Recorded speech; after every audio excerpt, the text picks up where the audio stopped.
SDF पार्टीले बारम्बार पत्रकार सम्मेलन आयोजना गरेर राज्य सरकारको काम गराइमा कमी कमजोरी र आरोप लगाउने कार्य जारी नै रहेको छ। राज्य सरकारले कोभिड-19 को महामारीमा सिक्किमभित्र काम गर्ने मजदुरहरूलाई उनीहरूको घर पठाउनु र सिक्किमका नागरिकहरू जो अन्य राज्यमा काम गरिरहेका छन् उहाँहरूलाई सिक्किम फर्काइ ल्याउनमा राज्य सरकारले काम जुन गरिरहेको छ त्यो एकदमै सही ढङ्गले नभएको एसडिएफ पार्टीका प्रवक्ता जेबी दर्नालले आरोप लगाउनु भएको छ। सरकारले विशेष गरी पञ्चायतहरूलाई यस कार्यमा समावेश नगरेर पञ्चायतहरूको जिम्मेवारीबाट वञ्चित गरेकोले पनि राज्य सरकारको यस काम गराई असफल बनेको पनि प्रवक्ता दर्नालको भनाइरहेको छ। को फ्रन्टलाइन वरियरहरू जो हुनुहुन्छ, स्वास्थ्य कर्मीहरू जो हुनुहुन्छ र उहाँहरूलाई पनि सुविस्ता हुन्छ आफ्नै जग्गामा टेस्टिङ ल्याब छ भनेदेखि त जति बेला गर्दा पनि जसरी गर्दा पनि बरु खटेर काम गर्दा हुन्छ भनेर हामीले भन्दा अब धेरै यसमा विवाद भयो। सत्ताधारी पक्षका प्रवक्ता महोदयहरूले अब हामीलाई धेरै गाली गरे, धेरै खिल्ली उडाए तापनि, जे नै गरे तापनि, जसो नै गरे तापनि यस कुरालाई हाम्रो पार्टीले बारम्बार उठाएको, एसडिएफ पार्टीले बारम्बार उठाएको र एसडिएफ पार्टीका अध्यक्ष महोदय स्वयंले पनि अस्ति 7 तारिकको दिन पनि राज्यपाल महोदयलाई एउटा ज्ञापन चढाएको थियो र यो टेस्टिङ ल्याब स्थापित हुनमा राज्यपाल महोदयको पनि बहुत ठुलो योगदान छ र यस योगदानको उहाँले योगदान दिनुभएको निम्ति म राज्यपाल महोदयलाई पनि आजको यो पत्रकार वार्ताको माध्यमबाट उहाँलाई म बधाई अथवा धन्यवाद दिन चाहन्छु। सिक्किमे जनताको निम्ति उहाँले यसरी काम गरिदिनु भयो, हाम्रो पार्टीले पनि काम गरे। त्यसो भयो भर्खर विकसित भएको यो क्याटरिङ र साउन्ड सिस्टम है, अब साउन्ड सिस्टम पनि लगभग सिक्किममा 100 जना जस्तो साउन्ड सिस्टमहरू रहेछ र साउन्ड सिस्टमका साथीभाइहरूले पनि अब साउन्ड सिस्टमको निम्ति धेरै सामान जुटाएको हुन्छ र यो साउन्ड सिस्टमको साथीहरूको पनि भनाइ के छ भनेदेखि हामीले पनि राहत पाउनुपर्छ, किनभने साउन्ड सिस्टम चाहिँ यो सत्ताधारी र विपक्षी दुवै पार्टीसँग यसरी जोडिएको विषय हो। अब यही साउन्ड सिस्टममा भाषण गरेर आज जो एउटा सरकारमा हुनुहुन्छ अनि त्यही साउन्ड सिस्टममै भाषण गरेर हामी विपक्षमा छौँ त भनेदेखि पक्षी र विपक्षी दुवैलाई चाहिने साउन्ड सिस्टमको एउटा जो लगभग 100 जना जस्तो छ उहाँहरूले पनि सिक्किम सरकारबाट राहत माग्दै हुनुहुन्छ र म सरकारलाई बिन्ती गर्छु। अब अरू सेक्टर कसलाई के कति गरेको छ त्यो तपाईँहरू सबैलाई सर्वविदित छ, हामीलाई पनि सर्वविदित छ र त्यसरी साउन्ड सिस्टमका यहाँ साथी यो एसोसिएसन नभनौँ, उहाँहरूको एसोसिएसन त के लगभग 100 जना छ, उहाँहरूले पनि सरकारबाट राहत माग्दै हुनुहुन्छ र यो सरकारले उहाँहरूलाई पनि राहत दिनुपर्ने हुन्छ। अहिलेको तारिकमा भारत देशभरि नै एउटा चर्चाको विषय भनेको एकदमै चर्चाको विषय हो श्रमिकहरूको बारेमा हैन। अब श्रमिकहरूको बारेमा जस्तो अब कोही मान्छेले 1500 किलोमिटर हिँड्यो, कसैले 2000 किलोमिटर हिँड्यो, ट्रेनले रेलले बस हिँड्नेभन्दा लामोसम्म यात्रा गरेर श्रमिकहरू आफ्नो घर फर्केर आउन चाह्यो। श्रमिकहरूको बारेमा धेरै चर्चा परिचर्चा छ राज्यहरूमा, ठुलो पार्टीहरूमा, राष्ट्रिय पार्टीहरूमा यो बारेमा बडा ठुलो चर्चा छ। तर अब सिक्किममा कुरो के आयो भन्दाखेरि सिक्किममा श्रमिक वर्गको कुरो आउँदाखेरि पनि अब श्रमिकहरूको हक अधिकार जे छ, श्रमिकहरूले पाउनुपर्ने जुन सहुलियत छ त्यो विषयमा सिक्किम सरकार अब उदासीन छ। म उहाँलाई एकदम खुल्ला भन्छु, सिक्किम सरकार उदासीन छ। त्यसभरि जस्तो मैले अघि भनिहालेँ हाम्रो राज्य सिक्किम अब कुनै एउटा ठुलो राज्यको एउटा जिल्ला जत्रो अथवा जिल्लादेखि सानो होला, जिल्लाको जनसङ्ख्या भन्दा सानो होला, लगभग एउटा ग्राम पञ्चायत युनिटको जनसङ्ख्या होला हामीसँग र यसमा अहिलेसम्म भारत देशमा अब हाम्रो राज्य त ग्रिन जोन हो, ल ठिक छ, पोजिटिभ भाइ यहाँ केस छैन, राम्रो कुरा हो र सँगसँगै भारत देशको 319 वटा जिल्ला अहिले पनि ग्रिन जोनमा पर्छ नि त। 319 वटा जिल्ला भनेको लगभग हाम्रो देशको आधी भूभाग अहिले पनि कोरोना भाइरसदेखि मुक्त छ भनेदेखि अब त्यसरी अब त्यो हुँदाखेरि चाहिँ अब रेड जोनमा 130 वटा पर्दैछ र यस्तो महामारी आयो ल ठिकै छ। तर हाम्रो सिक्किमले राहत पाएको कुरा भने चाहिँ के भनेदेखि अब ल ठिक छ, मैले अघि भनिहालेँ हाम्रो एक त जोग्राफिकल फिचर जस्तो अब यहाँबाट 100 वटा बस कहीँ पार गर्नु छैन, रेल कनेक्टिभिटी छैन, एयर कनेक्टिभिटी छैन, त्यसले गर्दाखेरि पनि हामी सुरक्षित छौँ। यसको निम्ति सबै एकले मतलब आभारी छौँ, ऋणी छौँ। तर अब अहिलेसम्म हाम्रो सिक्किम राज्यले लगभग 3 महिनाको मौका पाउँदाखेरि पनि, अहिले लकडाउन भएको त लगभग 2 महिना पुग्यो, तर सिक्किम राज्यले चाहिँ यो कोरोना भाइरसको महामारीको तयारीमा 3 महिनाको मौका पाउँदाखेरि पनि झगडा हुँदा आज आएर टेस्टिङ ल्याब इस्टाब्लिस गर्यो नि त हैन। टेस्टिङ ल्याब इस्टाब्लिस भएकोमा गरेकोमा हामी सिक्किम सरकारलाई अथवा सिक्किमे जनतालाई अथवा सिक्किमका महामहिमलाई पनि यो कुरामा हामी बधाई दिँदैछौँ भनेदेखि, तर श्रमिकहरूको बारेमा आज पनि सिक्किम सरकार निकम्मा बसिरहेको छ। सिक्किम सरकारले केही काम गरेको छैन। फार्मा कम्पनीको श्रमिकहरूलाई केही गरेको छैन, ड्राइभर दाजुभाइलाई केही गरेको छैन। यो डेरी मिल्क हामीले कराउँदा के गर्दाखेरि चाहिँ डेरी मिल्कमा 8 रुपियाँ के अरे थपिदियो भने दुधको दाम 8 रुपियाँ बढायो, तर यो राहत दिनुपर्नेमा चाहिँ फेरि जनतालाई बोकायो। फेरि उसले 8 रुपियाँ भनेको 10 रुपियाँ बढ्यो भन्छ, तर यो चाहिँ राहत दिनुपर्ने हो नि त। त्यो जनतालाई चाहिँ जस्तो कस्टमर जो छ कस्टमरकोबाट नउठाएर यो त सरकारले त्यो डेरी प्रडक्ट गर्ने साथीहरूलाई त्यो फार्मरलाई दिनुपर्ने, तर जनतालाई बोकाइरहेछ। जस्तो पम्पमेनहरू छ, टी गार्डनको छ, फुल खेती गर्ने छ, पर्यटक हितधारक छ, पर्यटन व्यवसायसँग हितधारकहरू छन्, गाउँका दैनिक ज्यालाधारी श्रमिकहरू छन्, पोल्ट्री फार्मर छ, सब्जी खेतीवाला छ, कृषक छ, गाउँको राजमिस्त्री दाजुभाइहरू पनि छन्। त हाम्रो गाउँमा राजमिस्त्री दाजुभाइ छैन, छ त ढुङ्गाको वाल लाउने मान्छे, अनि ढुङ्गाको मिस्त्री छ, काठको मिस्त्री छ, ठुलो ठेकेदारको कन्ट्र्याक्टरहरूको काम गर्ने, वर्षौँदेखि कुन चाहिँ के अरे हाम्रो फलना बाबुकोमा काम गर्ने, कमलेश अग्रवालकोमा काम गर्ने, शङ्करकोमा काम गर्ने, कुनै धनीमानी कसकोमा कन्ट्र्याक्टरहरूकोमा काम गर्ने हाम्रो गाउँको लेबरहरू पनि छ नि त। उहाँहरू पनि त अब सिक्किम छोडेर कहीँ जानु छैन। यो कोरोना भाइरसले संसार साँगुरो भएको छ, कोही कहीँ भाग्ने उपाय आएन, तर उहाँहरूको लागि केही बन्दोबस्त र व्यवस्था सरकारले अहिलेसम्म गरेको छैन। त भनेदेखि एसेन्सियल र नन एसेन्सियल अब कम्पनीजहरू छ, फ्याक्ट्रिजहरू छ। ल यो के अरे एसेन्सियल कम्पनी जस्तो फार्मा कम्पनीहरू एसेन्सियल अरे, दबाई कम्पनी अरे, ल ठिकै छ, उनीहरू एसेन्सियल ल ठिकै छ, त्यसलाई रोकेन। भारत सरकारको डाइरेक्टिभ छ भने सरकार बोल्यो, तर नन एसेन्सियल कम्पनीको भाइ बहिनीहरूलाई पनि आजसम्म केही सब्सिडी दिएको छैन। त भनेदेखि बिल्डिङको मिस्त्रीहरू पनि छ नि हाम्रो गाउँमा, होइन? त उहाँहरूलाई आजसम्म सरकारले टोकेको छैन। त त्योभन्दा अचम्मको कुरो चाहिँ के आयो भन्दाखेरि, मैले धेरैचोटि देखाएको कि पूर्व जिल्लाको के अरे जिल्लाधीश महोदयको कार्यालयबाट अथवा सिक्किम सरकारबाटै भनौँ न त, होइन, सिक्किम सरकारबाट एउटा यस्तो डाइरेक्टिभ्स आयो, यो तपाईँहरूलाई विदित छ, सबैलाई थाहा छ कि अब यो एसेन्सियल कम्पनीमा काम गर्ने, फार्मास्युटिकल कम्पनीमा काम गर्ने, पम्पमा काम गर्ने, दुध डेरीमा काम गर्ने, यो जति पनि के अरे एनएसपिसीमा काम गर्ने श्रमिकहरूलाई चाहिँ दिनको 300 रुपियाँ फाल्टु इन्सेन्टिभ दिन्छ, फाल्टु थप पैसा दिन्छ भनेर भनेको थियो। तर अब यो माझीटारको एउटा कम्पनीले अस्ति सोसल मिडियामा यो खुब भाइरल भयो, माझीटारको यो फोनिक्स भन्ने कम्पनीले चाहिँ यो लकडाउनको भरिको त्यहाँको श्रमिकहरूको स्यालेरी चाहिँ 9,000, 10,000, 15,000 कति त दूरको कुरा हो भने 3,000 मात्रै दिन्छु भने त्यहाँ झगडा भइरहेछ। अनि त्यहाँदेखि अर्को कुरा चाहिँ के छ भन्दाखेरि, अब जस्तो यहाँ हाम्रो सरले कुरा उठाउनु, असित राई सरले कुरा उठाउनु भयो। हिजो मैले के अरे सरकारका के अरे जिम्मेवार पदमा बसेका साथीभाइको मैले एउटा अन्तर्वार्ता पनि सुन्दै थिएँ कि अब के अरे यो सोसल के अरे फेसबुकमा जे पनि अब चिजहरू लगाइन्छ त्यो चाहिँ स्क्रिनिङ गरेर लाउनुपर्छ भनेर भन्दै थिए। त उहाँहरूले विपक्षले लेखेको एउटा सानो अलिकति पनि अब 1 दिन थुन्ने 2 दिन थुन्ने मात्रै पनि फेसबुकमा एउटा त्यो पोस्ट भेट्यो भने पक्रियोरेको थुन्छन्। तर त्यो माझीटारको श्रमिकहरूले चाहिँ के 3,000 मात्रै तलब दिएकोमा यत्रो ठुलो विरोध गरे, दङ्गाको उहाँहरूले 1 दिन 2 दिनसम्म बाहिर धर्ना गरे। त्यो कुरा चाहिँ सरकार पक्षको कुनै पनि मान्छेले यो कुरालाई नसुन्नु, नदेख्नु र त्यो बारेमा नबोल्नु भनेको चाहिँ अहिलेको तारिकमा सिक्किममा सरकार छ कि छैन भन्ने कुराको शङ्का। अब म सोध्दैछु सरकार कहाँ छ? यस्तो छ भनेदेखि चाहिँ अरू निजी त्यो फोनिक्सको त दूरकै ठिकै छ, त्यसले त 3,000 मात्रै दिन्छु भनेर भन्यो, यो मुद्दा सेटल भएको छैन। त भनेदेखि अरू के कम्पनीहरू थुप्रै छ नि, होइन?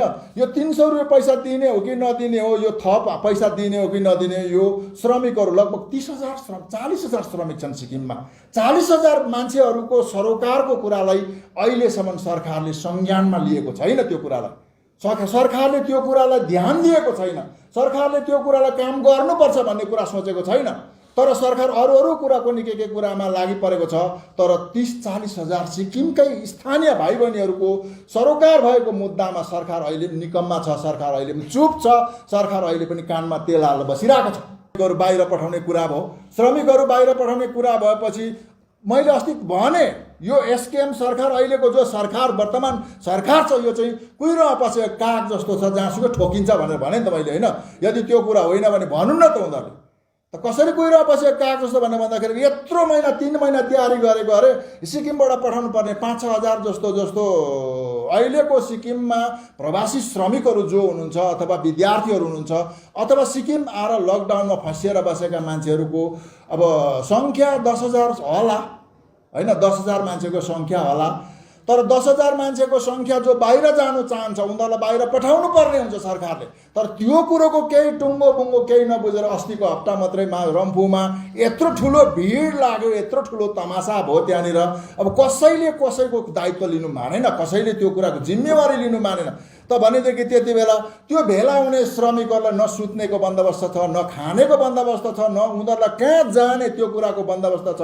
सरकार आफै कुहिरोमा पसेको काग जस्तो भएपछि बिचारा त्यो बाहिर जाने जतिजना पनि श्रमिकहरू छ अथवा उहाँहरू घुम्न आउने मान्छेहरू हुनुहुन्थ्यो, छात्र स्टुडेन्टहरू हुनुहुन्थ्यो, उहाँहरू जम्मै बिचल्नै परे।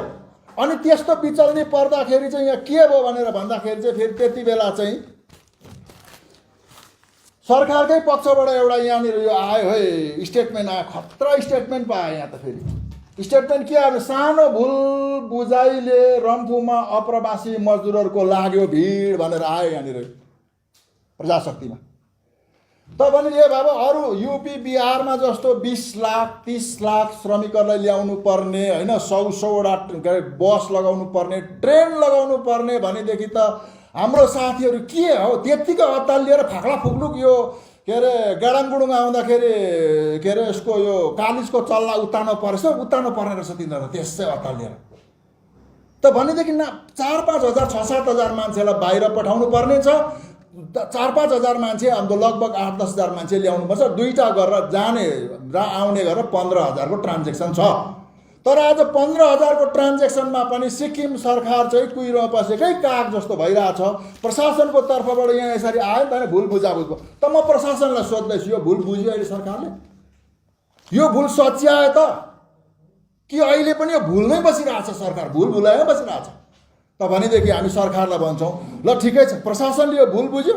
अब सिक्किम बाहिर जाने श्रमिक र जो मान्छेहरू छ उहाँहरूको लिस्ट तयारी गरे, सूची तयारी गरे, सिक्किममा यति हजार मान्छे चाहिँ बाहिर जाने रहेछ भनेर तयारी गरे। अथवा अर्को कुरा चाहिँ त सिक्किममा भित्र आउने मान्छे नि, आउने मान्छे पनि त छन् नि त होइन, हाम्रो श्रम भाइगेर काम गर्नु जाने मान्छेहरू छ, विशेष रूपले हाम्रो स्टुडेन्टहरू छ, तीर्थयात्रीहरू अल्झेको छ, बिमारीको मान्छेहरू अल्झेको छ। तल कतिजना मान्छे आज सिक्किमको मान्छे बाहिर छ, त्यो कुराको लिस्ट तयारी छ सिक्किम सरकारमा? कार्यक्रमको कोही रूपरेखा तयारी छ? केही छैन, केही छैन। अब यस्तो भन्दैछ यहाँ ठुलै मान्छे यो सरकारले बोलेको नि त, अब हामी भुल बुझाबुझ भएर भिड लाग्यो भन्ने भन्छ। यसरी बुझ पचाउँदा हुन्छ?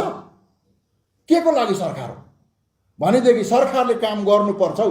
हजुर बिन्ती नमस्कार, सरकारले काम गर्नुपर्छ हौ। यसरी बुझ पचाएर भएन नि त, दायित्वदेखि भागेर भएन, जिम्मेवारीदेखि भागेर भएन। अनि भारत सरकारले यत्रो ठुलो अनुमोदन राशि त्यो तोकेको छ। अब अहिलेको तारिकमा मैले हिजो मात्रै सुन्दै थिएँ, बडा राम्रो कुरा भने एकजना सरकारका मान्छेले भन्नुभयो कि हामीले त अहिलेसम्म कतिचोटि प्रधानमन्त्रीसँग हाम्रो सम्माननीय मुख्यमन्त्रीले के अरे यो भिडियो वार्ता गर्नुभयो, गृहमन्त्रीसँग त डेली जस्तै फोनमा कुरा हुन्छ, तर हामीले पैसा मागेको छैन, हामीले राहत मागेको छैन, पैसा मागेको छैन भन्नुभयो। र त्यसको निम्ति हाम्रो के अरे मुख्यमन्त्रीका गोपनीय सचिवज्यूलाई म एकदम नमस्कार गरेँ। नमस्कार गरेँ हजुर, तपाईँलाई मैले धन्यवाद पनि दिएँ, किनभने तपाईँले साँचो कुरा बोल्नुभयो। किनभने एसडिएफ पार्टीले आजभन्दा 1 वर्ष अगाडि सिक्किमको राज सत्ता अहिलेको वर्तमान सरकारलाई जिम्मा दिँदाखेरि एउटा सम्पन्न सिक्किम जिम्मा दिएको रहेछ। प्रमाण भयो नि त यो त। यत्रो महामारीमा देशको अरू राज्य जम्मैले अब युपी जस्तो, बिहार जस्तो, महाराष्ट्र जस्तो एकदम रेभिन्यू अर्निङ स्टेटले चाहिँ राज्य केन्द्र सरकारलाई पैसा माग्दैछ भने हाम्रो सानो राज्यले चाहिँ पैसा मागेको छैन भनेदेखि चाहिँ तपाईँले साँचो कुरा भन्नुभयो। के अरे गोपनीय सचिव महोदय, तपाईँलाई धेरै धेरै धन्यवाद छ। त भनेदेखि अब त्यसरी श्रमिकहरू भेला भयो। अनि आजसम्म तल त्यहाँ के अरे यो गोसखान डाँडाको एउटा एनजिओले रम्फूमा भेला भएका जति पनि श्रमिकहरू हुनुहुन्छ नि, उहाँहरूलाई त्यो एनजिओले खाना खुवाउँदैछ। अनि जुनसुकै एनजिओ अगाडि आएर मान्छेको यस्तो नि त, मान्छेको ज्यान भनेको ज्यान हो नि त। चाहे गोरे होस्, चाहे काले होस्, चाहे त्यो पाहाडको होस्, चाहे मधेसको होस्, चाहे गोरो सेतो जोसुकै होस्, मधेसी नेपाली जोसुकै होस्, मान्छेले आफू चाहिँ टन्न खाने। तर हाम्रै छेउमा के अरे 200जना त्यो श्रमिक दाजुभाइ चाहिँ बिहानदेखि भोकै बसेको, त्यसमाथि पनि मरत मात्रै नभएर त्यहाँ नानीहरू पनि छ, औरत केटाकेटी पनि छन्, नानीहरू पनि छन्, केटाकेटी पनि छन्, उनीहरू भोकै बसेको देखेर चाहिँ अहिले एनजिओहरूले रम्फूमा भटाभटी खाना खुवाउँदैछ। तर सरकारलाई भारत सरकारको डाइरेक्टिभ छ नि त, के अरे कम्युनिटी किचन लगाऊ भनेर डाइरेक्टिभ छ नि त अहिलेसम्म सिक्किम सरकारले कम्युनिटी किचनको लागि चाहिँ खडकुडो बसालेको छैन हैन, भाँडो बसालेको छैन। अनि बरु उनीहरूले लाज शरम जम्मै पचाएर सिक्किम सरकारका साथीभाइले खैरो खनेको होइन है साथीभाइ, तपाईँहरूले लाज शरम जम्मै पचाएर यो पर एसटिएनएम हस्पिटलमा चाहिँ बेलुकै पछि डाडु समात्नु पुग्नुभयो नि त, जरो समात्नु पुग्नुभयो, फ्यास फोटो खिचिहाल्नु पर्ने, त्यहाँ हालिहाल्नु पर्ने, फेरि फेसबुकमा अपलोड गरिहाल्नु पर्ने। भनेदेखि डाडु समातेर र पुन्यु समातेर मात्रै चाहिँ हुँदैन। नेपालीमा उखान छ नि, भोकाउने चरा चाहिँ आशीर्वादले बाँच्दैन भन्छ नि। तपाईँहरूले जो भाषण मिठो मिठो दिनुहुन्छ, प्रेसकै साथीभाइलाई बोलाएर राम्रो राम्रो मिठो मिठो गुलियो गुलियो कुरा गर्नुहुन्छ, त त्यो गुलियो कुराले मात्रै हुँदैन। गरिबलाई चाहिँ भातै चाहिन्छ, गरिब र धनी जम्मैलाई मान्छेलाई भोकाएको मान्छेलाई चाहिँ भातै चाहिन्छ। तर यो दायित्वदेखि सिक्किम सरकार आज पनि सिक्किम सरकार गम्भीर छैन। यति एउटा काम गरिदिनुहोस्, तपाईँले कुन कुन राज्यको मान्छे सिक्किममा कति जना छ त्यो कुरा सार्वजनिक गरिदिनुहोस् र राज्य सरकारसँग कुरा चलाएको कुरा पनि सार्वजनिक गरिदिनुहोस्। अब सबै राज्यले तपाईँ राजस्थानबाट तपाईँहरूकै नानीमा त सुटुक्क उडाएर बसमा उडाएर ल्याएको जस्तो हुँदैन नि त प्रभु। तपाईँहरूको आफ्नो परिवारको सदस्य ल्याउनु पर्दा र ठुलाबडाको परिवारको सदस्य ल्याउनु पर्दाखेरि त कानुन चाहिएन, केही चाहिएन, रम्फूमा चेकपोस्ट चाहिएन, केही पनि चाहिएन, उडाएर ल्याउनु भयो। तर जाने पनि त्यस्तो हुँदैन, आउने पनि त्यस्तो हुँदैन। अनि अब एउटा पत्रकार महोदयले सोधेको थियो, एकजना एसकेएम पार्टीको ठुलो नेतालाई सोध्यो नि, होइन सिक्किममा चाहिँ अब कतिजना मान्छे यसरी बाहिरको मान्छे रहेको छ भन्न, त त्यस्तो त कहाँ याद हुन्छ हौ हामीलाई त भन्दै हुनुहुन्थ्यो नि त। प्रभु याद गर्नुहोस्। अनि तपाईँहरू कहाँ चुक्नु भयो, तपाईँहरूको कहाँ गल्ती भयो भन्दाखेरि चाहिँ अब तपाईँहरूले जस्तो अब एउटा टास्क फोर्स बनायो, स्टेट टास्क फोर्स छ, डिस्ट्रिक्ट टास्क फोर्स छ, जम्मै कुरा गर्यो बनायो होइन। त बनाउँदै पनि पञ्चायत एउटा अहिले सिक्किममा 1140 जना पञ्चायत छन् नि त। 1140 जना पञ्चायत युनिट छ, वार्ड छ, त्यसमा 1140 जना निर्वाचित सदस्यहरू हुनुहुन्छ। तर पञ्चायतहरूलाई चाहिँ तपाईँहरूले अनटचेबिलिटी गर्नुभयो, अछुता गर्नुभएको छ नि त। यो पञ्चायतसँग चाहिँ मिल्नु हुँदैन, योसँग काम गर्नु हुँदैन, यसकोबाट कोही लिस्ट लिनु हुँदैन, कुनै पनि सहुलियतको लाभार्थीहरूको लिस्ट पनि यसकोबाट लिनु हुँदैन भने जस्तो गरेर तपाईँले अलग्गै राख्नुभयो। त्यसले गर्दाखेरि आज चुक्नु भयो नि त। स्टेट डिजास्टर म्यानेजमेन्ट कमिटीले हुकुम दिएर पञ्चायतलाई भनेर तपाईँहरूको वार्डमा चाहिँ कतिजना मान्छे बाहिर गएको छ र कतिजना मान्छे बाहिरको मान्छे तपाईँको वार्डमा छ, यो लिस्ट चाहिँ बुझाउ भनेको बिचरा 2 दिनमा त उहाँले खुरुक्कै बुझाइदिन्थ्यो। आज जाने मान्छेको लिस्ट पनि अधिकारीको टेबलमा हुन्थ्यो र आउने मान्छेको लिस्ट पनि अधिकारीको टेबलमा हुन्थ्यो र तपाईँहरूलाई यो बारेमा काम कुरो गर्नु सजिलो हुन्थ्यो नि त। तपाईँहरूले यो कुरा आफै जटिल बनाउनु भएको। तपाईँले सबैभन्दा तल ग्रामीण स्तरमा भएको एउटा जनप्रतिनिधिलाई तपाईँहरूले एभोइड गर्दाखेरि, ग्रामीण स्तरमा भएको पञ्चायतहरू जनप्रतिनिधि तपाईँहरूले नकार्दाखेरि यो समस्या झेल्नु भएको। तर यो समस्या झेलेर तपाईँले भाग्नु पाउनुहुन्न, धर पाउनुहुन्न, तपाईँहरूले काम त गर्नै पर्ने छ।